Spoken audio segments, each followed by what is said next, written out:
दोस्तों ये स्टोरी का 84 भाग है। अगर आपने इस स्टोरी के पिछले वाले भाग नहीं देखे तो मैंने प्लेलिस्ट में मेंशन कर दिया, आप जरूर जा करके चेकआउट करें।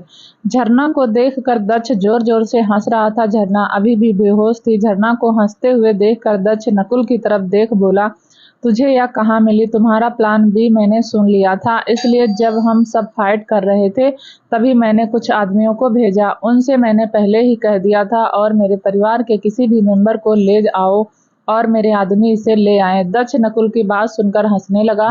तभी नकुल ने फिर से कहा, कियान ओबराय ने एड्रोन को मार दिया। उसकी बात सुनकर दक्ष के होठों की हंसी गायब हो गई। उसने गुस्से में अपनी मुट्ठी को कसकर भींच लिया और दांत पीसकर बोला, कियान ओबराय तुझे तो मैं अपने हाथों से ही मारूंगा। हॉस्पिटल में अब सबके ढूंढने पर भी झरना कहीं नहीं मिली तो सब समझ गए झरना का किडनैप हो गया है और उसका किडनैप करने वाला कोई और नहीं दक्ष ही है। सभी झरना के मिसिंग होने से परेशान थे। स्वाति रोने लगी। शिवी और सुहानी उसे सहारा दे रहे थे और रूहान ने अपने आदमियों को दक्ष की लोकेशन ट्रेस करने में लगा दिया। विहान के आदमी भी दक्ष की लोकेशन ढूंढने में लग गए। दूसरी तरफ उदयपुर अभिराज और अरंजय दोनों ही परेशान थे। वह इधर से उधर टहल रहे थे और डॉक्टर के बाहर आने का इंतजार कर रहे थे। डॉक्टर को अंदर गए हुए 1 घंटे से ज्यादा समय हो गया था पर अभी तक अंदर से कोई बाहर नहीं आया था। तभी कुछ देर बाद डॉक्टर बाहर आया। उनके बाहर आते ही अभिराज ने क्यूरियोसिटी से पूछा, वह दोनों कैसे हैं? अभिराज का साथ देते हुए अरंजय ने पूछा, क्या दोनों अब ठीक हैं? दोनों की बात पर डॉक्टर ने चेहरे से मास्क हटाते हुए कहा, देखिए राजा साहब, हमने ऑपरेशन तो कर दिया है पर अभी हम कुछ नहीं कह सकते जब तक दोनों होश में नहीं आ जाते। डॉक्टर की बात पर दोनों ने सर हिला दिया। तभी अरंजय ने फिर से कहा, क्या हम उन्हें देख सकते हैं? उनके आईसीयू में शिफ्ट होने के बाद आप उन्हें देख सकते हैं, डॉक्टर ने कहा और चला गया। डॉक्टर के जाने के बाद अरंजय ने सोचते हुए कहा, जिस हालत में अभियुक्त की गाड़ी मिली है देखकर लगता नहीं यह कोई नॉर्मल एक्सीडेंट हुआ है। ऐसा लग रहा है किसी ने जानबूझकर दोनों का एक्सीडेंट किया है। अरंजय की बात पर अभिराज सोचते हुए बोला, पता करो इन सब के पीछे किसका हाथ है। अरंजय ने सिर हिलाते हुए जी भाई कहा और सोचते हुए बोला, क्या हमें अर्जुन को इस बारे में बताना चाहिए? नहीं। अभिराज ने बिना अरंजय की तरफ देखे बोला, उसे कुछ मत बताओ, वह एक लंबे समय के बाद इतना खुश है। यहाँ जो भी हो रहा है उसे हम हैंडल कर लेंगे। अरंजय अभिराज की बात से सहमत जताते हुए सर हिला दिया। मुंबई में हॉस्पिटल का माहौल ऐसा था नहीं जहाँ रुका जाए, इसलिए कियान के बोलने पर सभी घर आ गए। सांझ को भी घर लाया गया। उसके लिए स्पेशली मर्सिडीज मंगवाई गई जो कभी कभी भी इस्तेमाल होती थी। विला में हॉस्पिटल बने होने की वजह से सांझ आराम से वहाँ रह सकती थी और ऋचा भी उसका पूरा ख्याल रख रही थी। रात हो चुकी थी पर अभी तक किसी को भी दक्ष की लोकेशन नहीं मिली। इस बात से विहान और कियान झरना दक्ष की कैद में थी और यही बात विहान को और परेशान कर रही थी। इधर दक्ष नकुल के साथ इंडिया छोड़ने की तैयारी में था। पहले तो वह नहीं माना पर बाद में नकुल के बार बार समझाने से वह मान गया। उसका प्लान था झरना को मारकर उसकी लाश ओबराय को पार्सल करना। नकुल के साथ इंडिया छोड़कर चला जाएगा पर अभी उसके प्राइवेट चॉपर के आने में टाइम था। झरना बहुत देर से बेहोश थी, इसलिए अब उसे भी धीरे धीरे होश आ रहा था। उसने अपनी घनी पलकों को उठाया और खुद को एक अलग जगह पाया। उसके होश में आते ही उसके सर में तेज दर्द होने लगा। झरना ने अपना सर पकड़ते हुए अपने हाथ को सर तक ले जाना चाहती थी। उसे एहसास हुआ उसके दोनों हाथ रस्सी से पीछे बंधे हैं। वह यह महसूस करते ही चौंक गई और उसने अपने आसपास पूरी आंखें खोलकर देखा तो उसे अपने सामने बैठा दक्ष दिखा जो उसे शैतानी मुस्कुराहट होठों पर लिए देख रहा था। गुस्से में उसे घूरते हुए बोली, तुम हमें यहाँ क्यों लाए हो? हाँ मेरी जान, मैं ही तुम्हें यहाँ लाया हूँ। दक्ष उसे देख मुस्कुराते हुए बोला, और अब तू मेरे हाथों से मरने वाली है और तेरी लाश के टुकड़े टुकड़े करके तेरे पति और तेरे ससुर को पार्सल कर दूंगा। अबे साले, तू हमारे क्या टुकड़े करेगा? हमारे हाथ खोल दे, हम तेरे टुकड़े खुद अपने हाथों से करेंगे। दक्ष की बात पर गुस्सा करते हुए झरना बोली तो दक्ष उसकी बात सुनकर हंसने लगा और उठकर हंसते हुए उसके पास आया। वह झरना के सामने नीचे बैठ गया और एक हाथ से झरना का मुंह पकड़ दबाते हुए बोला, तुझे मारने में ना तुझे मुझे बहुत मजा आएगा।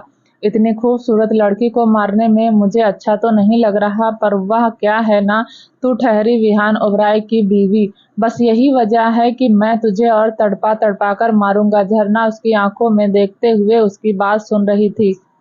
तभी दक्ष ने उसका मुंह झटक दिया। हमें मारने के सपने देखना छोड़ दे दक्ष, क्योंकि तू हमें नहीं मार सकता। हमारा हीरो हमें ले जाने आता ही होगा और वही तुझे मारेंगे। झरना की बात पर दक्ष एक आईब्रो उचकाते हुए बोला, हीरो? अच्छा, वह हीरो है तो मैं विलन नहीं। तू विलन नहीं। झरना उसकी बात पर बोली, विलन का भी एक स्टैंडर्ड होता है, पर तेरा तो कोई स्टैंडर्ड ही नहीं, इसलिए तू विलन नहीं हो सकता। तू एक कुत्ता है जो बेमतलब भौंकता रहता है। झरना की बात दक्ष को गुस्सा दिला रही थी।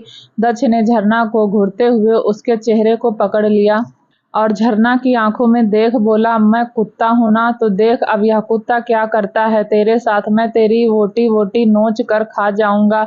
दक्ष के यह सब कहने पर भी झरना नहीं डरी। वह पहले की तरह ही उसे घूर रही थी। तब तो उसकी आंखों में देख बोला, क्या हुआ, डर लग रहा है? उसकी बात पर झरना ने कहा, डर? और हमें हमारी आंखों में सही से देख, तुझे डर नहीं, अपनी मौत दिखाई देगी। झरना की बात पर दक्ष ने उसे थप्पड़ मारने के लिए उस पर हाथ उठाया, पर तभी झरना ने उसके थप्पड़ को अपनी बाहों से हवा में रोक दिया। झरना दक्ष को धमकी देते हुए बोली, हमें उतनी ही तकलीफ देना जितना तू बाद में सहन कर सके। विद इंस्टॉलमेंट तुझे हमारा हीरो सब वापस करेगा। झरना के मुंह से विहान की तारीफ सुनकर दक्ष इरिटेट हो गया और गुस्से में उसने झरना के दूसरे हाथ की आस्तीन भी फाड़ दी और उसके सामने उसकी स्लीव्स को हवा में उछालते हुए बोला, ऐसे ही तेरे जिस्म से तेरे सारे कपड़ों को मैं अलग कर दूंगा।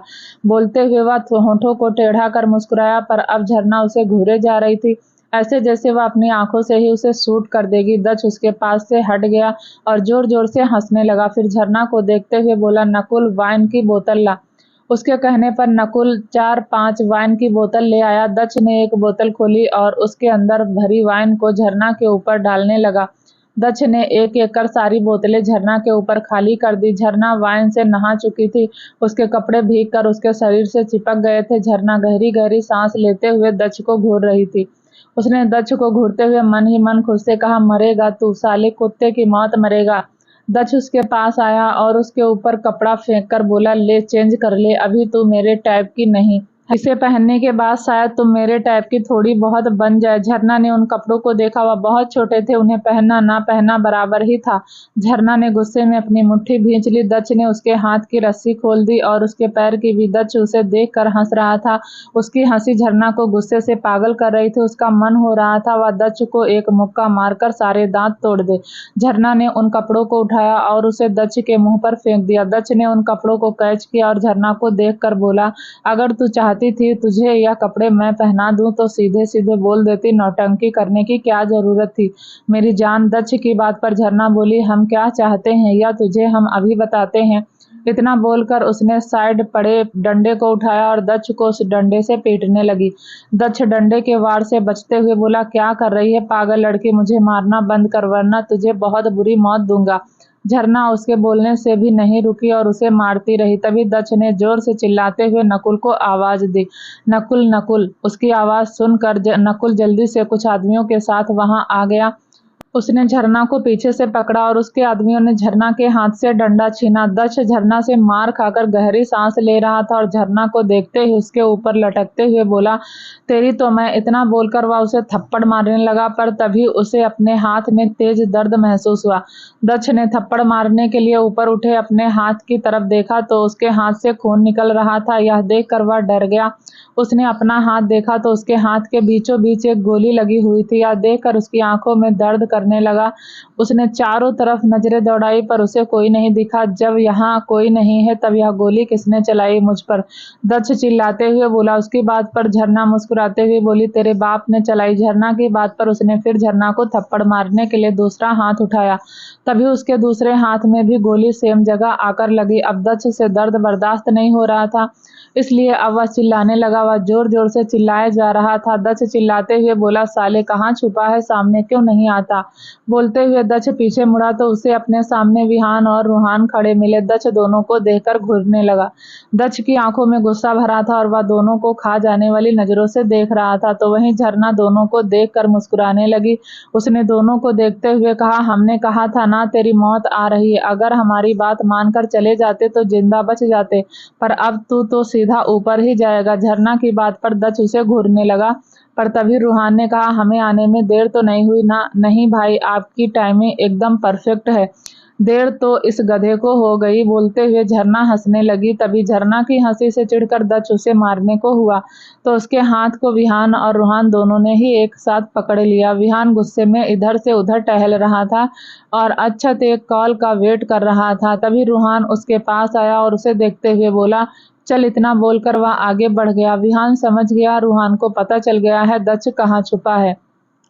दोनों झरना को लेने जा रहे थे कि तभी विवान दोनों का रास्ता रोककर सामने खड़ा हो गया। मैं भी साथ चलूंगा, विवान दोनों को देखते हुए बोला। उनकी बात पर विहान ने कहा, नहीं तू रेस्ट कर। उसका साथ देते हुए रूहान ने कहा, हम झरना को ले आएंगे, तू सांझ का ख्याल रख, उसे तेरी जरूरत है। दोनों की बात मानकर विवान रुक गया। जब दोनों हॉल में आए तो स्वाति के रोने से उनका ध्यान अपनी ओर खींच लिया। स्वाति को रोते देखकर रूहान उसके पास चला गया और उसके सामने नीचे बैठते हुए उसने स्वाति के आंसू पोंछते हुए कहा, छोटी माँ, मिष्टी को कुछ नहीं होगा, वह ठीक होगी, हम उसे लेने जा रहे हैं। मैं कुछ देर बाद वह हमारे साथ होगी। रूहान की बातें स्वाति को हिम्मत दे रही थी। रूहान के साथ शिवी ने भी स्वाति को समझाते हुए कहा, स्वाति दोनों जा रहे हैं ना, वह ले आएंगे मिष्टी को, अब रोना बंद कर दो। स्वाति ने सबको देखा और खुद ही अपने आंसू पोंछते हुए शांत हो गई। स्वाति ने राहुल की तरफ देखा तो राहुल ने उसे आंखों के इशारे से भरोसा रखने के लिए कहा। राहुल एक बेटी का पिता था पर फिर भी वह शांत था।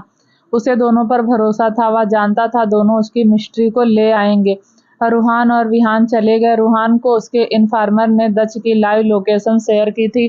दोनों कुछ ही देर में दक्ष की लोकेशन पर पहुंच गए थे। ऊपर से वह पुराना गोदाउन लग रहा था पर उसे लोकेशन उसी जगह की मिली थी, इसलिए दोनों अंदर चले गए और सीक्रेट रास्ते को ढूंढकर दोनों उस जगह पहुंच गए जहां दक्ष ने झरना को रखा हुआ था। दक्ष झरना से बात कर रहा था। हालांकि वह दोनों उनकी आवाज तो नहीं सुन पा रहे थे पर दूर से उन्हें यह पता चल गया था वह झरना पर चिल्ला रहा था। दक्ष को देखते हुए दोनों ने अपनी गन पर एक साइलेंसर लगा दिया। झरना ने दक्ष के गुस्से को अपनी बातों से बढ़ा दिया था, इसलिए उसने झरना को मारने के लिए उस पर हाथ उठाया। यह देखते ही कि दक्ष उसको मारने वाला है, विहान ने गोली उसके हाथ पर चला दी। दक्ष को समझ नहीं आया कि गोली कहां से चली। झरना नॉन स्टॉप बोल रही थी। दक्ष उसकी बातों से चिढ़कर गुस्से में उसे घूरने लगा और बोलते हुए ही वो झरना को फिर से मारने को हुआ। तभी उसके दूसरे हाथ पर भी गोली आकर लगी। इस बार गोली रूहान ने चलाई थी। दक्ष दर्द से बुरी तरह चीखने लगा और चिल्लाते हुए बोला, साले कहाँ छुपे हैं, सामने क्यों नहीं आते। बोलते हुए दक्ष पीछे मुड़ा तो उसे अपने सामने विहान और रूहान खड़े मिले। दक्ष दोनों को देखकर घूरने लगा। दक्ष की आंखों में गुस्सा भरा था। वह दोनों को खा जाने वाली नजरों से देख रहा था। वहीं झरना विहान को देखकर मुस्कुराने लगी थी। उसने दोनों को देखते हुए कहा, हमने कहा था ना तेरी मौत आ रही है।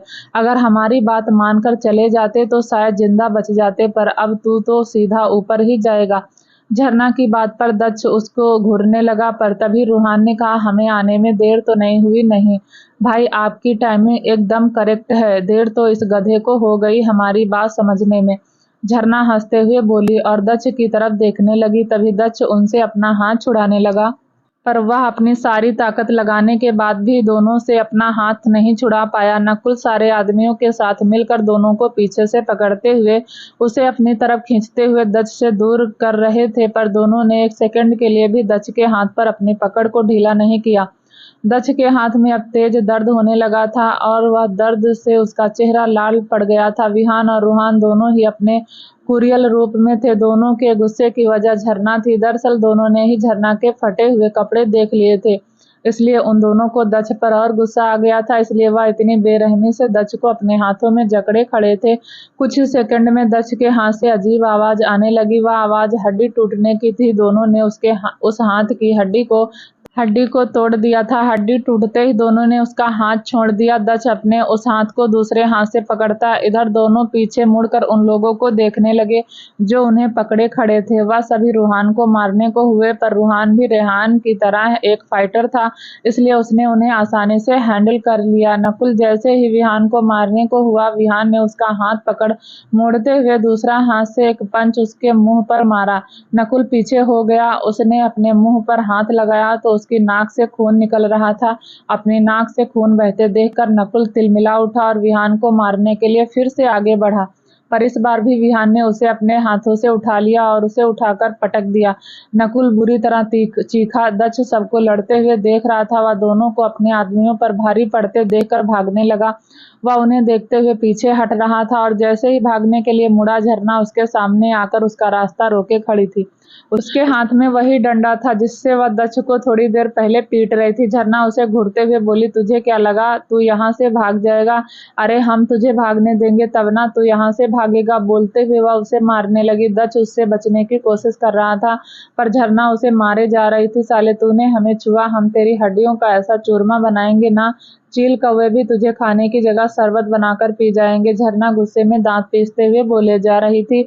उसके हाथ और जुबान दोनों ही चल रहे थे। वह बोलते हुए उसे मारे जा रही थी। इधर विहान और रूहान दोनों ने नकुल और सारे आदमियों को यमलोक भेज दिया था। वह दोनों उन्हें खत्म कर जैसे ही मुड़े, दक्ष को झरना के हाथों से पिटते देखकर दोनों ही मुस्कुरा दिए। और रूहान मुस्कुराते हुए ही बोला, इसे हमारी जरूरत नहीं, इसके लिए मिस्ट्री ही बहुत है। दोनों आराम से वहीं पड़ी कुर्सी पर बैठ गए और दक्ष को झरना के हाथों से पिटते हुए देखने लगे। झरना ने दक्ष को मार मार कर उसकी हालत अब ऐसी कर दी थी, अब वह अपने पैरों पर भी खड़ा नहीं हो पा रहा था। तभी वह लड़का लड़खड़ाकर फ्लोर पर धड़ाम से गिर गया। उसके नीचे गिरते ही झरना ने डंडा फेंक दिया और उसे किक करते हुए बोली, अगर दोबारा से हमें हाथ लगाया ना तो तेरा मुंह तोड़ दूंगी। वह तूने जो किया है वह दोबारा करने के लिए यह जिंदा नहीं रहेगा। रूहान झरना के पास आते हुए बोला। झरना रूहान की बात पर बोली, भाई इसे यहीं मार दो, इसकी मौत देखकर शायद उन दोनों गधों को भी अकल आ जाए। झरना का इशारा राघव और रुद्र की तरफ था। विहान गन लोड कर रहा था और उसने गन लोड कर गन दक्ष के ऊपर तान दी।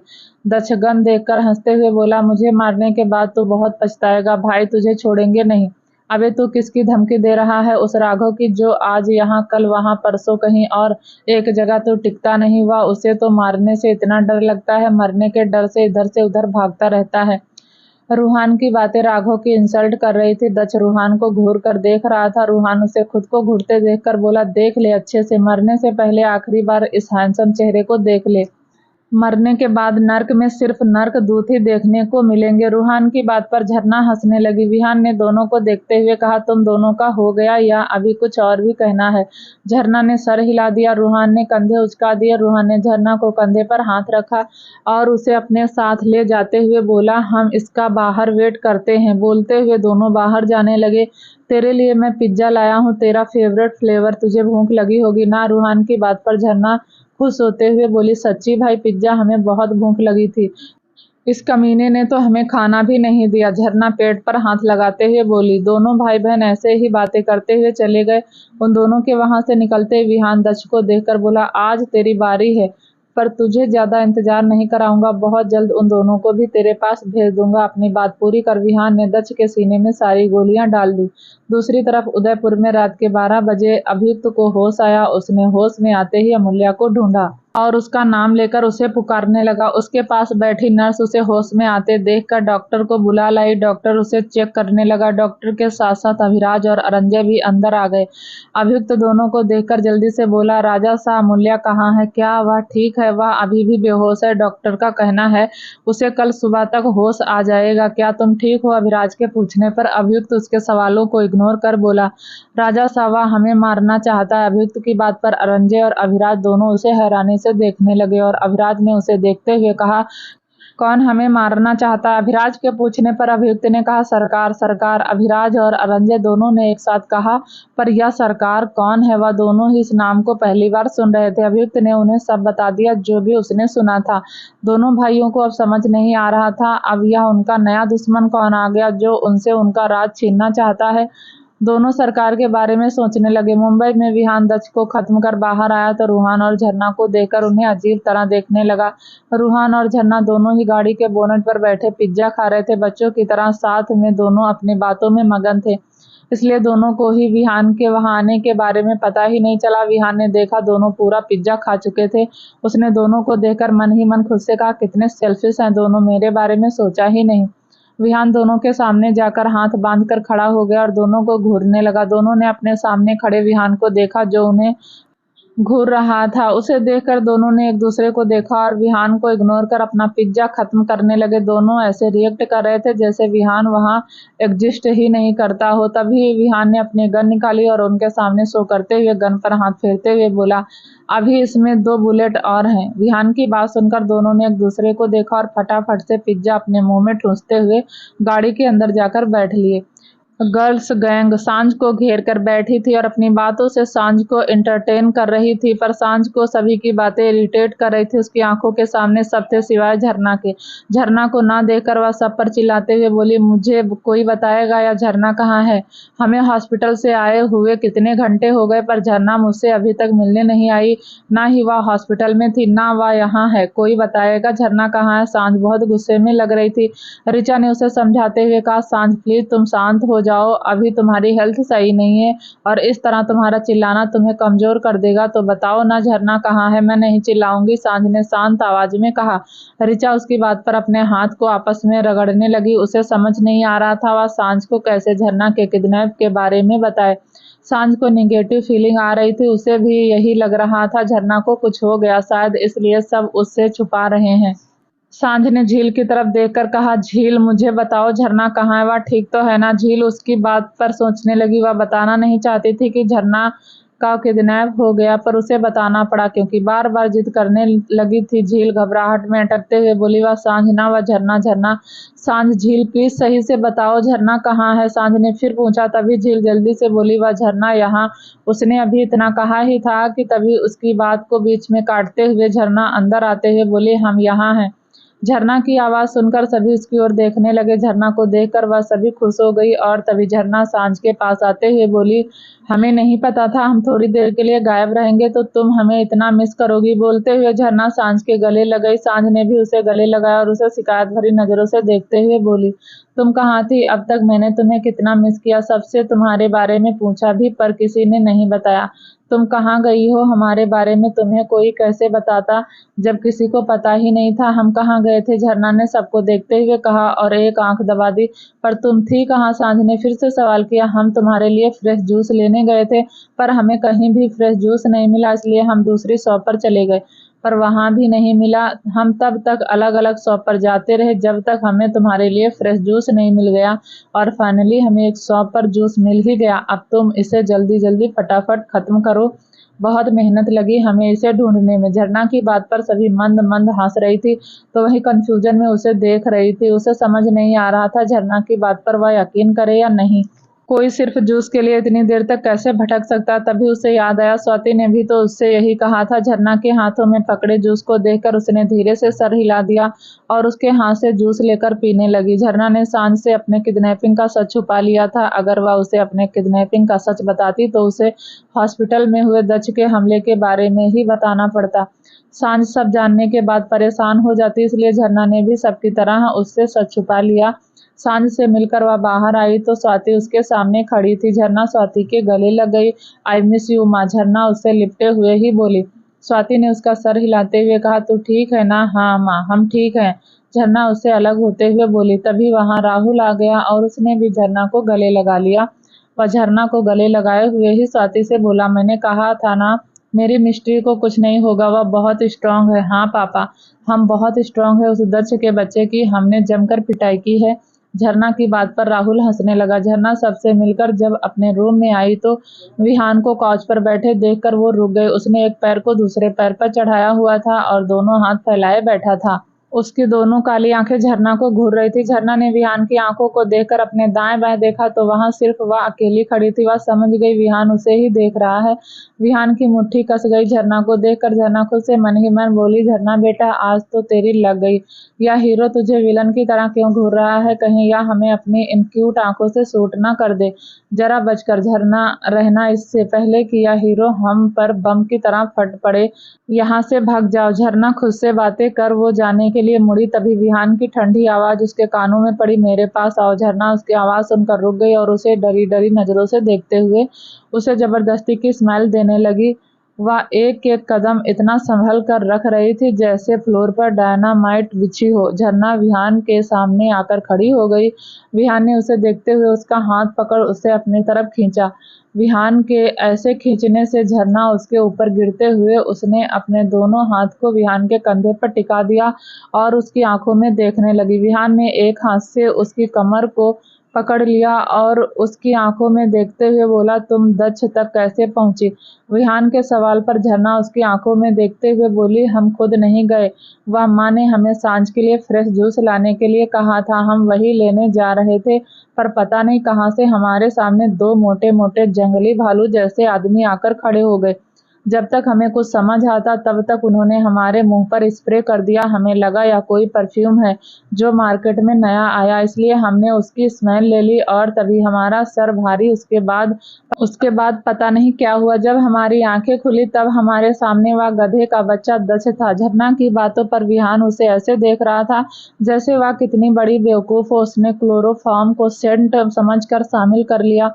झरना की इस बात पर विहान उससे कहना चाहता था, गधा दक्ष नहीं, वह खुद गधी है। झरना अभी भी भोली सी शक्ल बनाकर उसे देखे जा रही थी। विहान ने उसे देखते हुए उसके चेहरे पर फैले बालों को एक तरफ करते हुए उसकी गर्दन को पीछे से अपने हाथों से पकड़ लिया और उसी हाथ के अंगूठे से उसके गाल को सहलाते हुए बोला, आगे से कभी भी किसी के भी कहने पर तुम नहीं जाओगी। तुम पहले मुझे बताओगी, मेरे हाँ कहने पर ही तुम कहीं जाओगी। अंडरस्टैंड? विहान की बात पर झरना ने धीरे से सर हिला दिया। वह विहान के ऊपर से हटने लगी। तभी विहान ने उसकी गर्दन और कमर पर अपनी पकड़ को कस दिया। झरना उसकी आंखों में देखते हुए दोनों आईब्रो को ऊपर उठाते हुए सवाल करने लगी। विहान ने उसके रिएक्शन पर कोई रिएक्ट नहीं किया और उसके गाल को अपने अंगूठे से सहलाता रहा। क्या उसने तुम्हें छुआ था? विहान के पूछने पर झरना धीरे से बोली, हाँ, उसने हमारे कपड़े फाड़ दिए थे, इसलिए तो हमने उसे गुस्से में इतना पीटा। तुम अब ठीक हो? विहान ने फिर से सवाल किया। झरना ने धीरे से सर हिला दिया। विहान ने उसके सर को अपने सीने से लगा लिया और उसे अपनी बाहों में भरते हुए उसे कसकर पकड़ लिया। झरना भी एक छोटे से खरगोश की तरह उसके सीने में छुप गई। विहान उसे अपने सीने से लगाए हुए ही बोला, सो जाओ। झरना अपना सर ऊपर करते हुए उसकी आंखों में देखते हुए बोली, हमें नींद नहीं आ रही, आप हमारे साथ कोई गेम क्यों नहीं खेलते?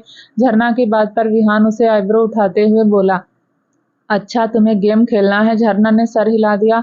मैं जो गेम तुम्हारे साथ खेलूंगा तुम उसमें हर्ट होगी। विहान ने होठों पर शरारत भरी मुस्कान लिए कहा। झरना सोचने लगी, ऐसा कौन सा गेम है जिसमें उसे हर्ट होगा? वह अभी सोच ही रही थी कि तभी उसने विहान के हाथ को अपनी बैग पर फील किया जो उसकी जिप को खोल रहे थे। झरना आंखें बड़ी कर विहान को देखने लगी। विहान वैसे ही अपनी ठंडी नजरों से उसे देखे जा रहा था। तभी झरना को विहान के हाथ अपनी स्किन पर फील होने लगे। उसकी ड्रेस की जिप खुलते ही उसका कुर्ता एक कंधे से नीचे सरक गया। विहान, जिसका एक हाथ अभी भी उसकी पीठ को सहला रहा था, उसने उसकी पीठ पर हाथ रखे हुए उसे प्रेस किया तो झरना विहान के ऊपर और झुक गई। वह दूसरे हाथ से उसके बालों को साइड करते हुए अपने होठों से उसके गाल और कान को छूने लगा। झरना की पलकें शर्म से झुक गई थी और वह धीमे धीमे मुस्कुरा रही थी। उसके हाथ विहान की टी शर्ट पर कसते जा रहे थे। विहान उसके गाल को चूमते हुए उसकी गर्दन और कॉलर बोन को चूमने लगा। उसने झरना के दूसरे कंधे से भी उसके कुर्ते को नीचे सरका दिया और वह अब उसके कंधे पर अपने होठों को फिराते हुए नीचे जाने लगा। इससे पहले कि वह और नीचे जा पाता, झरना ने धक्का दिया और उसकी तरफ से पलटते हुए उसने खुद को दोनों हाथों से ढक लिया। अब विहान की तरफ झरना की बैग थी जिस पर झरना की घनी जुल्फों का जाल बिछा हुआ था। विहान ने उसके सवालों को एक तरफ किया तो झरना की बैग उसके सामने रिवील थी। रात के समय समुद्र का पानी जिस तरह चांद की रोशनी में चमकता, उसी तरह अभी झरना की स्किन भी शाइन कर रही थी। विहान उसे देख धीरे से मुस्कुराया और उसे खुद में समाते हुए उसे पीछे से ही अपनी बाहों में कैद कर लिया और उसके नेक और शोल्डर पर फिर से किस करने लगा। विहान के हाथ अपनी मनमानी कर रहे थे। वह उसे हर्ट नहीं करना चाहता था, पर प्यार के इस दर्द से वह उसे बचा भी नहीं पा रहा था। अब विहान ने झरना को अपनी बाहों में उठाया और उसे लेकर बेड पर आ गया। झरना उसके सीने से ऐसे चिपकी थी जैसे कोई छोटा बच्चा अपनी माँ से चिपका रहता है। विदाउट क्लॉथ की वजह से वह उससे अलग नहीं होना चाह रही थी। उसने विहान के शरीर से खुद को छुपाया हुआ था। विहान ने धीरे धीरे झरना का हाथ जो उसकी पीठ पर कसे हुए थे उसे हटाते हुए उसने अपने फिंगर को झरना की फिंगर में उलझा लिया। उसने झरना के दोनों हाथों को अपने हाथों में कैद कर लिया और बेड पर दबाते हुए झुककर उसके माथे को चूम लिया। वह उसके चेहरे के हर अंग को चूम रहा था। जब उसने झरना के होठों को अपने होठों से छुआ तो झरना के फिंगर खुद ब खुद ही विहान के हाथ पर और कस गए। वह झरना को प्यार करते हुए पागलपन से भर गया, जिसकी एक झलक उसकी किस में भी दिखी, जो उसकी तरह ही पागलपन भरी थी। 1 week later, North America, Bahamas island, हर तरफ बस चहल पहल थी। हाथों में रंग बिरंगी ड्रिंक्स लिए लड़कियां इधर उधर घूमते हुए समुद्र के सेंसिटिव का मजा ले रही थी। उनके कपड़े उनके शरीर को बस नाम मात्र के लिए ही ढके हुए थे, फिर भी वह ऐसे कपड़ों में कंफर्टेबल ही एंजॉय कर रही थी। तभी उनके बीच एक अट्रैक्टिव पर्सनालिटी आकर खड़ी हो गई, जिसे देखकर उन लड़कियों ने अपनी आंखों पर चढ़े रंग बिरंगे शेड को हटाते हुए उनके मुंह से निकला वाओ। वह सभी इस पर्सनालिटी को देखकर अपना कंट्रोल खो रही थी। उनकी लिस्ट से भरी नजरें उनके बीच खड़े शख्स की बॉडी को इग्नोर कर रही थी। चारकोल ब्लैक कलर जींस के ऊपर उस शख्स ने ब्लैक कलर की अंडर शर्ट पहनी थी, जिसमें उसकी परफेक्ट बॉडी कैसे अच्छे से दिख रही थी। उसके बाइसेप और उसकी मस्कुलर चेस्ट के कट उन लड़कियों की हार्ट बीट को बढ़ा रहे थे। उस शख्स ने अपनी ग्रे कलर की आंखों को ब्लैक कलर के शेड से ढका हुआ था। वह शेड के पीछे से अपनी खूबसूरत कातिलाना आंखों से उन सभी अनजान चेहरे के बीच एक जाने पहचाने चेहरे को ढूंढ रहा था, पर वह चेहरा उनके बीच उसे दिख नहीं रहा था। तभी उसने एक हाथ से अपनी आंखों पर चढ़े ब्लैक शेड को हटा दिया। उसकी आंखों पर से गिलास के हटते ही उसकी ग्रे आंखें देखकर एक बार फिर उन लड़कियों के मुंह से निकला हुआ वाओ इज सो हॉट। उनमें से एक लड़की ने आगे आकर उसके चेस्ट पर अपने हाथ से उसे टच करते हुए बोली, पर तभी उस शख्स ने उसका हाथ पकड़ लिया और उसे देख मुस्कुराते हुए कहा, don't touch me, otherwise my wife killed you. Arjun के इतना कहते ही उस लड़की ने चौंक कर कहा, व्हाट आर यू मैरिड। उस लड़की की बात पर अर्जुन ने सर हिला दिया। वेयर इज सी, उस लड़की ने पूछा तो अर्जुन ने उसे दूसरी तरफ इशारा कर देखने के लिए कहा। वहां कुछ लड़कियों की भीड़ थी और वहां पर ज्यादातर इंडियन लोग थे। वहां पर कुछ लोग पार्टी भी कर रहे थे और उनकी पार्टी में एक बैंड ग्रुप, जो कि वह भी इंडियन था, वह इंडियन सॉन्ग प्ले कर पार्टी में चार चांद लगा रहा था। कुछ लड़कियां डांस करते हुए भीड़ से हटकर इधर उधर हो गई। उनके ही बीच किया ब्लैक कलर की शॉर्ट ड्रेस में खड़ी उनके साथ ही डांस कर रही थी। किया की नजरें अर्जुन पर ही थी। अर्जुन उसी के पास उसे देखते हुए आ रहा था। अर्जुन ने किया के पास आकर उसके साथ डांस करने लगा। किया भी उसका साथ दे रही थी। किया के हर डांस स्टेप और गाने के बोल के साथ अर्जुन डांस करते हुए उसका साथ दे रहा था। दोनों डांस करते हुए एक दूसरे के साथ मेड फॉर ईच अदर लग रहे थे। कुछ लोग उनकी तारीफ कर रहे थे तो कुछ लोग उनसे जल रहे थे। लड़के किया को देखकर अर्जुन से और लड़कियां अर्जुन को देखकर किया से जल रही थी। अर्जुन किया के साथ एक बेहद ही रोमांटिक डांस कर रहा था। डांस करते हुए उनके बॉडी आपस में बार बार टच हो रही थी। किया अर्जुन को धक्का देकर खुद से दूर करते हुए उसकी आंखों में देखते हुए गाने के हर बोल पर थिरक रही थी। किया ने डांस करते हुए अर्जुन की तरफ देखकर एक आंख दबा दी। अर्जुन ने किया के होठों पर अपनी उंगली को घुमाते हुए किया और अर्जुन को डांस करते देखा। लड़की जिसने अर्जुन को पहले टच करना चाहा था, उसने एक उंगली से इशारे कर एक वेटर को अपने पास बुलाया। वह वेटर हाथ में ड्रिंक की ट्रे लिए उसके पास आया। उस लड़की ने उसे एक पैकेट दिया जिसमें व्हाइट पाउडर था और उसे मिलाने को बोलकर अर्जुन और किया की तरफ इशारे करने लगी। वेटर ने भी उसकी बात मानकर हाँ में सर हिला दिया। इधर अर्जुन और किया अभी भी डांस कर रहे थे। वह एक दूसरे में खोए हुए थे।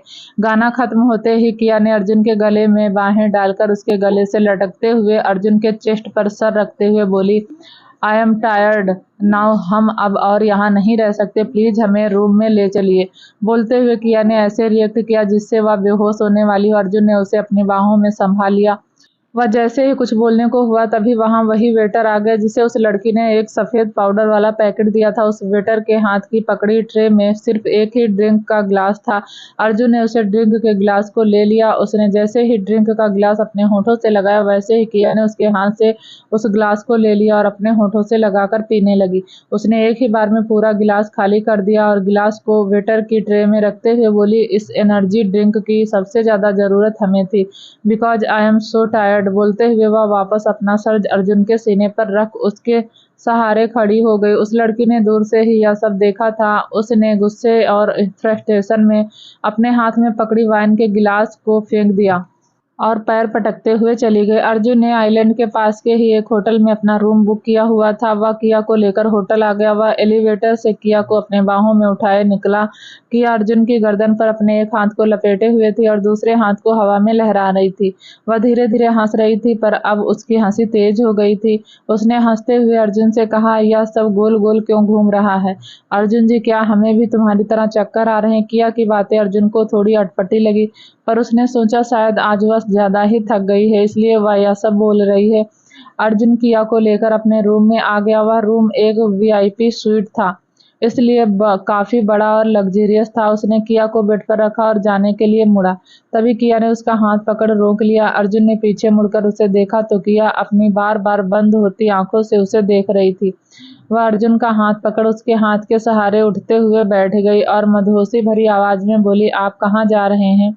हमें छोड़कर प्लीज मत जाइए, हमारे पास बैठिए। अर्जुन उसके पास बैठते हुए उसका चेहरा अपने हाथों में भरकर उसे ध्यान से देखने लगा। किया की आंखें धीरे धीरे लाल हो रही थी।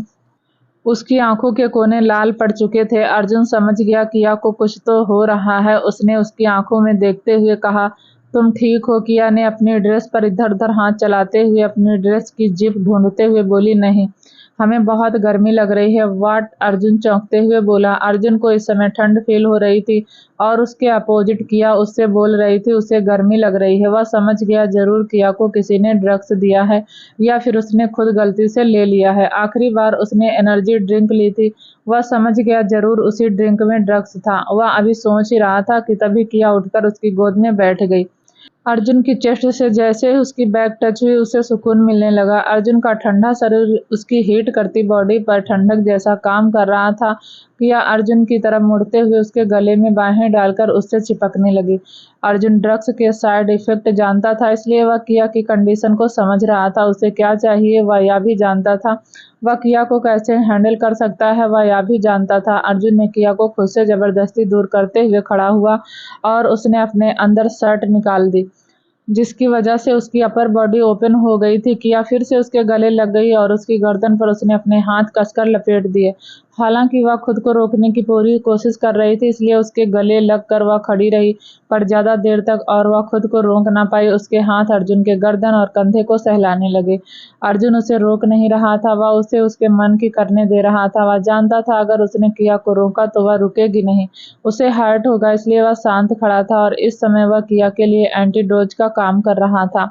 माथे पर चंदन का टीका लगाया और हाथों में पूजा की थाली व मासूम और सादगी में रहने वाली एक महिला के सामने खड़े थे। वह महिला अपने दोनों हाथ जोड़े उनके सामने खड़ी थी और किसी गलती के लिए माफी मांग रही थी, पर सामने क्रोध अवतार में खड़े उस महान भव्य व्यक्ति की कठोरता भरी नजरें उस महिला को गुस्से में देख रही थी। कुछ समय पहले किया अर्जुन के कंधे, चेस्ट और अर्जुन को सहलाए जा रही थी। अर्जुन की ठंडी बॉडी उसे सुकून दे रही थी। उसे अर्जुन के हाथ को पकड़ अपने चेहरे पर रख लिया और उसके हाथ को अपने चेहरे से होते हुए अपनी गर्दन और नेक पर रख रही थी। उसने अर्जुन के दूसरे हाथ को पकड़ अपनी कमर पर रख दिया और अपने बालों को एक तरफ करते हुए वह अपने ड्रेसेज की जिप को खुद ही खोलने लगी तो अर्जुन ने उसका हाथ पकड़ लिया। किया ने अर्जुन की आंखों में देखा और धुंधली आंखों से उसे देखते हुए मुंह बनाकर रिक्वेस्ट करते हुए बोली, please, I can't control my self any more.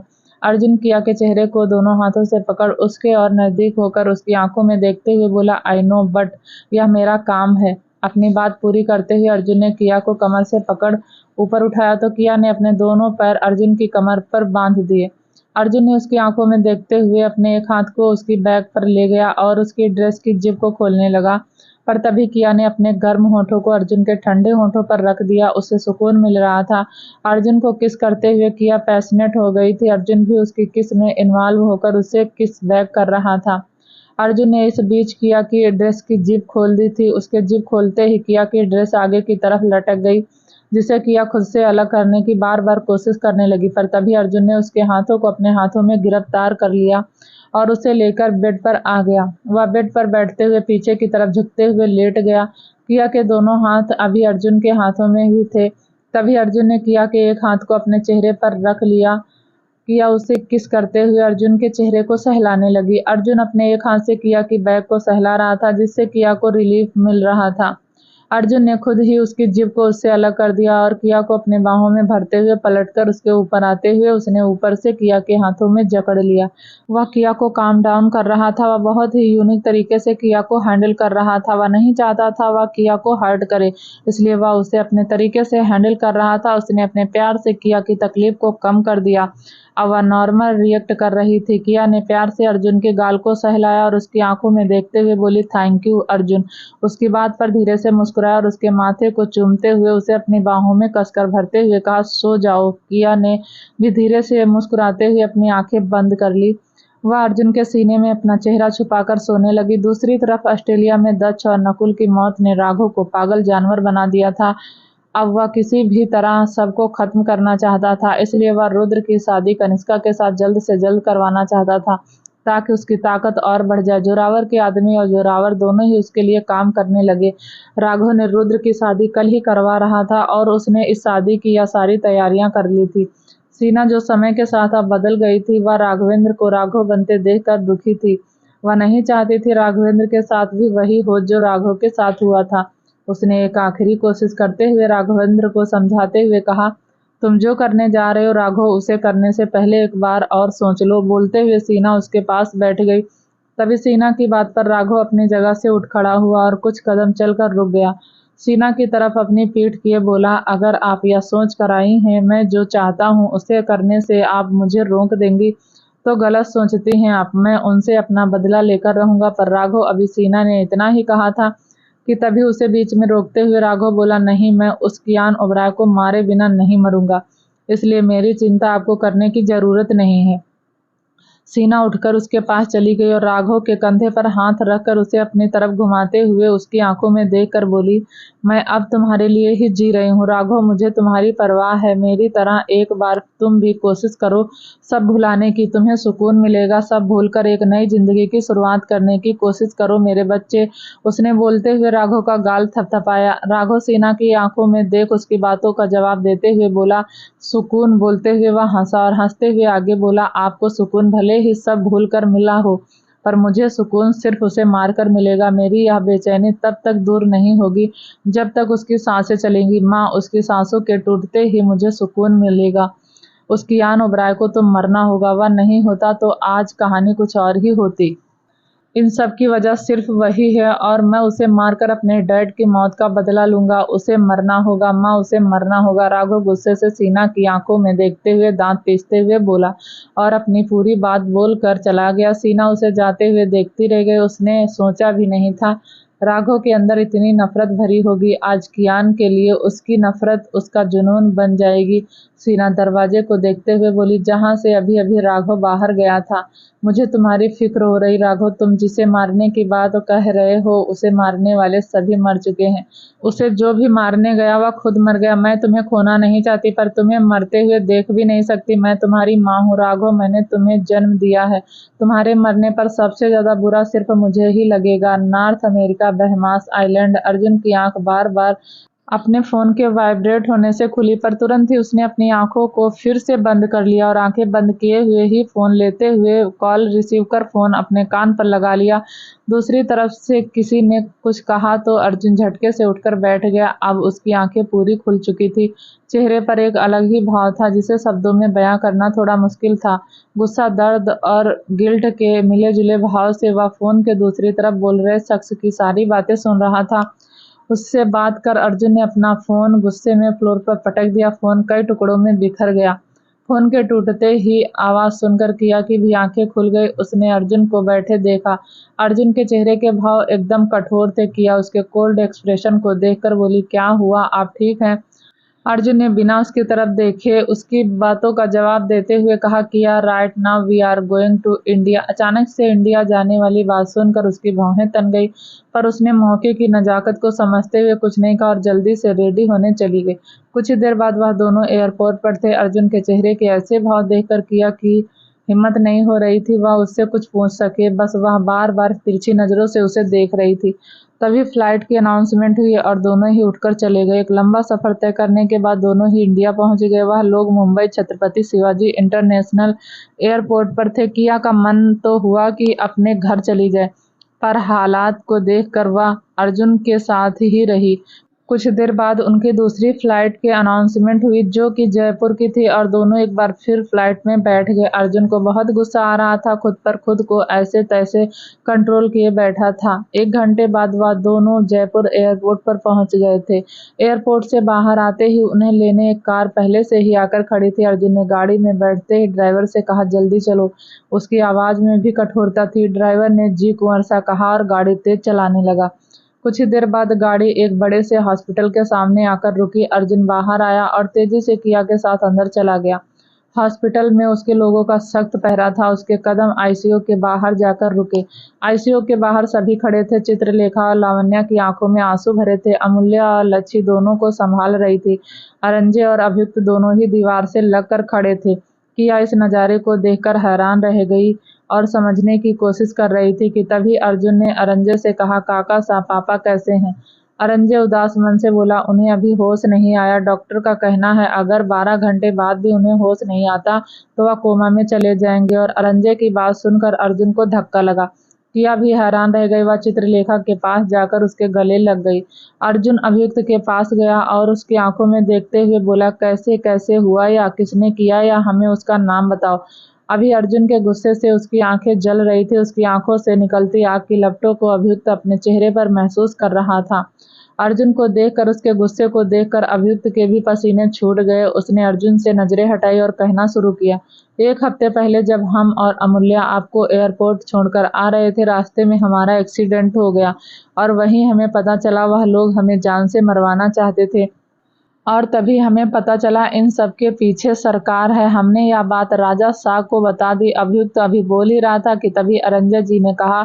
अभियुक्त ने जब सरकार के बारे में बताया, भाई साहब सरकार के बारे में पता करने लगे। हमारे इतना पता करने के बाद भी कहीं से कोई भी जानकारी हमें सरकार के बारे में नहीं मिल रही थी। पर इन्हीं सब के बीच हमारी एक फैक्ट्री में आग लग गई, बहुत नुकसान हुआ और बहुत लोगों की जान चली गई और भाई साहब टूट गए। पता करने पर कि फैक्ट्री में आग कैसे लगी तो उसके पीछे भी सरकार का हाथ था। भाई साहब उस सरकार से मिलकर खुद बात करना चाहते थे, वह क्यों और किस लिए यह सब कर रहा है। फिर एक दिन लीड मिली, सरकार झालावाड़ में है। भाई उस सरकार से मिलने चले गए। हमने उन्हें जाने से बहुत रोका। अर्जुन परवाह नहीं माने। फैक्ट्री में जलकर हुई मजदूरों की मौत ने उन पर गहरा प्रभाव डाला था और सरकार से मिलकर वह जानना चाहते थे उसने ऐसा क्यों किया। वह झालावाड़ के लिए गए तो पर वहां पहुंचे नहीं। रास्ते में ही उनका एक्सीडेंट हो गया। बोलते हुए अरंजे का गला भारी हो गया था।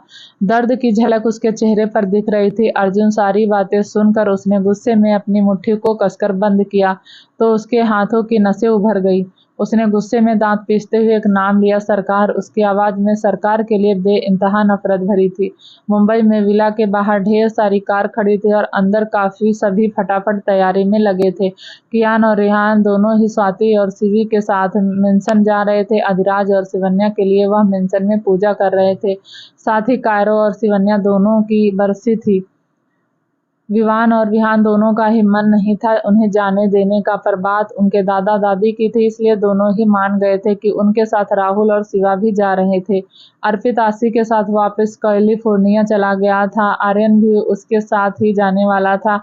वह कायल के जिद करने पर और कुछ दिन इंडिया में ही रहने के लिए मान गया था। रचित को भी आए बहुत दिन हो गए थे इसलिए उसे भी ना चाहते हुए जाना पड़ा।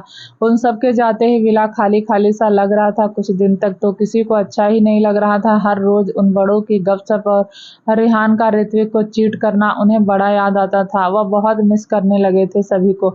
वह कहते हैं ना, घर के बड़े घर की छत ही नहीं घर की रौनक भी होते हैं। उनके होने से ही घर में परिवार का माहौल बना रहता है। उनके रहने से उनका सहारा ही नहीं, उनसे हिम्मत भी मिलती है।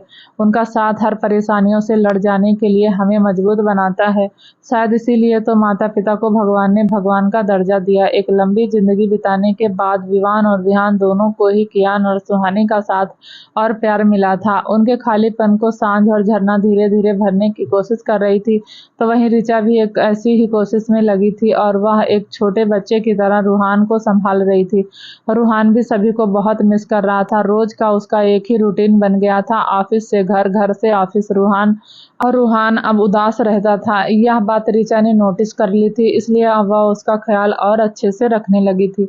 और आज वह एक इंडियन वाइफ की तरह रूहान के लिए खाना बना रही थी, जिससे वह खुद ऑफिस लेकर जाने वाली थी। उसे किचन में इतना पसीना बहाते देखकर झरना और सांझ दोनों ही उसके पास जाकर खड़ी हो गई। वाओ, खुशबू तो अच्छी आ रही है, झरना खाने को स्मेल करते हुए बोली। उसका साथ देते हुए सांझ ने कहा, हाँ ऋचा, खाना देखने में ही इतना डिलीशियस लग रहा है कि मेरा मन हो रहा है मैं यह सारा खाना अभी खा लूं। तुम यह इतना यम्मी फूड कैसे, किसके लिए बना रही हो? दोनों की बात पर ऋचा मुस्कुराते हुए बोली, रूहान जी के लिए। Wow, how romantic. तो तुम भाई के लिए खाना बनाकर उनके लिए लंच लेकर ऑफिस जाओगी? झरना के पूछने पर ऋचा ने सर हिला दिया। ऋचा का इतना रूहान के लिए केयरिंग नेचर देखकर झरना और सांझ के अंदर भी कुछ ऐसे पतिव्रता पत्नी बनने की भावना जागी और दोनों झट से जाकर 2 और लंच बॉक्स ले आई। ऋचा अभी रूहान के लिए खाना पैक कर रही थी कि तभी उसके सामने दोनों ने 2 और लंच बॉक्स रख दिए। लंच बॉक्स को देखकर ऋचा ने दोनों को सवालिया नजरों से देखते हुए कहा, यह किसके लिए है? उसकी बात पर सांझ ने कहा, क्या यार, तुम यह इतना यम्मी खाना सिर्फ अपने पति को खिलाओगी, अपने भाई को नहीं खिलाओगी? सांझ की बात पर ऋचा बोली, सांझ, मैंने कब कहा मैं भाई को खाना नहीं खिलाऊंगी? मैंने ऑलरेडी सभी के लिए लंच पैक कर दिए हैं। या तो बस थोड़ा खाना कम पड़ गया था, इसलिए दोबारा बनाना पड़ा। ऋचा की परेशान अपने हाथ को आपस में मसलते हुए बोली, अच्छा, तुमने इतना सारा खाना अकेले बना लिया? तुम कितनी अच्छी हो यार, कितना ख्याल रखती हो सबका। अभी बोल ही रही थी कि तभी झरना ने, जब खाना पैक हो गया तो हम यहाँ क्यों खड़े हैं, चलो चलते हैं। वह तीनों ही सभी का खाना लेकर ऑफिस जाने लगी। तभी तीनों ने आर्या और पीहू को टीवी देखते हुए देखा। दोनों मजे से टीवी देख रहे थे, इसलिए उसने उन्हें डिस्टर्ब नहीं किया। वह तीनों जब ऑफिस पहुंची तो तीनों को ही अक्षत और गौतम से पता चला। वह तीनों क्लाइंट के साथ मीटिंग रूम में हैं। उनकी फॉरेन क्लाइंट के साथ मीटिंग चल रही है। तीनों केबिन में ही उनका वेट करने लगी। अक्षत और गौतम की नजरें जैसे ही लंच बॉक्स पर गई, वह समझ गया तीनों खाना लेकर आई हैं। उन तीनों के लिए गौतम ने उनके साथ पीहू को ना देखकर मुंह बना लिया, पर अक्षत से रहा नहीं गया तो उसने पूछ ही लिया, यह आर्या और पीहू कहाँ हैं? वह दोनों नहीं आई क्या? अक्षत की बात सुनकर तीनों ही समझ गए, उनका भी मन था पीहू और आर्या उनके लिए खाना लेकर आए। झरना ने बहाने बनाते हुए कहा, वह दोनों किसी इम्पोर्टेंट काम से बाहर। झरना की बातों से ऋचा और शांत दोनों ही समझ गए उसने झूठ इसलिए बोला था कि अक्षत और गौतम हर्ट ना हो। झरना की बात सुनकर अक्षत और गौतम दोनों ने ही मुंह बना लिया और एक दूसरे से खुसखुसाते हुए बोले, हम दोनों की इतनी अच्छी किस्मत नहीं कि हमारी बीवी हमारे लिए खाना लेकर आए।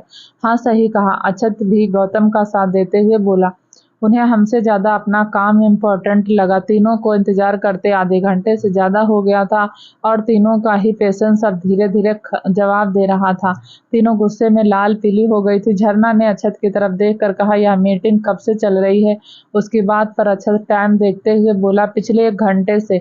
अक्षत की बात सुनकर झरना उठकर जाने लगी तो गौतम ने उसे रोकते हुए कहा, तुम कहाँ जा रही हो? हीरो कहाँ है? झरना ने डायरेक्ट सवाल किया। झरना वह मीटिंग में है, अभी तो बताया। गौतम की बात पर झरना गुस्से में गौतम को घूरते हुए बोली, ऐसी कौन सी मीटिंग है जो खत्म होने का नाम भी नहीं ले रही, बस दिल्ली शॉप की तरह चले जा रही है। झरना एक एक वर्ड पर जोर देते हुए बोल रही थी। गौतम उसके गुस्से से डर कर 2 कदम पीछे हट गया। तभी सांझ ने अक्षत की तरफ देखकर कहा, अक्षत भाई, यह मीटिंग रूम कहाँ है? क्यों, तुम्हें क्यों जानना है? अक्षत सांझ को देखते हुए बोला, भाई जो पूछा है उसका जवाब दो, सवाल के बदले सवाल नहीं। सांझ चिढ़कर बोली। अक्षत ने उसका गुस्सा देखते हुए उसे मीटिंग रूम के बारे में बता दिया। तीनों ही उठकर मीटिंग रूम की तरफ जाने लगी। वह लंबे लंबे स्टेप ऐसे रख रही थी फ्लोर पर जैसे वह अपने कदमों से ही पूरे फ्लोर को फोड़ देंगी। तीनों के जाने के बाद गौतम अक्षत से चिढ़कर बोला, या क्या किया तूने? उन्हें बताया क्यों? जानता है आज के क्लाइंट कौन है? हाँ, तो वह जिद कर रही थी, मैं क्या करता, और क्लाइंट कोई भी हो, क्या फर्क पड़ता है? अक्षत तो बोल ही रहा था कि तभी गौतम ने उसे बीच में रोकते हुए कहा, भाई फर्क पड़ता है। बीवी का एक नेचर अपने पति को लेकर कभी चेंज नहीं होता। अगर उनके पति किसी फीमेल के साथ हैं तो उनके मन में शक होना ही है। अक्षत गौतम की बात पर बोला, हाँ यार, मैं तेरी बात समझ रहा हूँ, पर वह तीनों ही ऐसे नहीं है। हम जानते हैं उन्हें, आज तक तीनों का ही किसी भी लड़की के साथ किसी भी तरह कोई इंटरेक्शन नहीं रहा है। फिर वह क्यों ही उन पर शक करेंगी। अक्षत की बातें सुनकर गौतम बोला, तू ऐसे नहीं मानेगा ना, चल तुझे दिखा ही देता हूँ वहाँ क्या हो रहा होगा। इतना बोलकर वह दोनों भी मीटिंग रूम की तरफ चले गए। तीनों ही मीटिंग रूम के बाहर आकर खड़ी हो गई। एक दूसरे को देखते हुए तीनों ने ही जोर से दरवाजे को धक्का दिया तो वह दरवाजा अपने आप ही खुल गया। अंदर का नजारा देखकर तीनों ही हैरान रह गए। दरवाजा इतनी जोर से खुला था कि उसकी आवाज सुनकर सबने ही दरवाजे की तरफ देखा था और तीनों को ही अपने सामने देखकर वह सभी हैरान रह गए। विवान, विहान, रूहान तीनों ने ही उन तीनों को वहां एक्सपेक्ट नहीं किया था, पर वह तीनों वहां थी। उनका होना उन तीनों के लिए किसी बिजली के झटके से कम नहीं था। झरना तो उस फॉरेन लड़की को घूर रही थी जो विहान के ऊपर आधी झुकी हुई थी और विहान के हाथ उस लड़की के कंधे को पकड़ उसे सहारा दिए हुए थे। झरना उसे घूरते हुए उसके पास गई और दांत पीसते हुए बोली, तेरी हिम्मत भी कैसे हुई हमारी जगह लेने की। उस लड़की को देखते हुए झरना बोली, फिर विहान की तरफ देख कर बोली, और आप, हमने आपको हीरो समझा पर आप तो बॉलीवुड मूवी के शक्ति कपूर निकले। अपनी इतनी खूबसूरत बीवी के होते हुए भी किसी और के साथ गुल छर्रे उड़ा रहे हो। झरना की बात सुनकर विहान की आईब्रो तन गई और अजीब नजरों से झरना को देखने लगा। सांझ और ऋचा भी विवान और रूहान को घूर रही थी। विवान के बगल भी एक लड़की बैठी थी और उसका एक हाथ विवान के पैर पर था। क्या होगा आगे जानने के लिए प्लीज दोस्तों चैनल को लाइक, शेयर, सब्सक्राइब जरूर करें ताकि जब भी वीडियो डालें आपको नोटिफिकेशन तुरंत मिले। तब तक के लिए नमस्कार, धन्यवाद।